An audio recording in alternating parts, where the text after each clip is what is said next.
Ludvig Kaling, velkommen til Halvgods. Du vil forsøge at dyrke heden. Jeg vil bygge kongens første koloni derude. Heden er Guds natur i al sin pragt. Har Gud netop ikke sat mennesker på jorden for at skabe civilisation? Gud er kaos. Men vinderen er den, som kan finde ud af at kontrollere kaos. Det er min jord. Det er kongens jord. Jeg arbejder for kongen.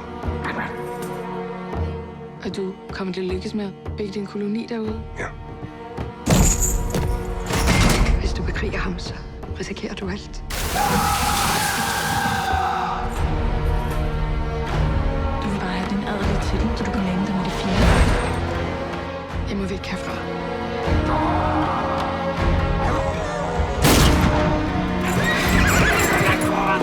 Vi vil fan inte dö för ditt helt projekt.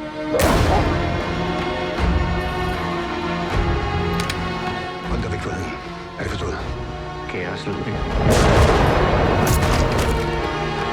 Livet er kaos.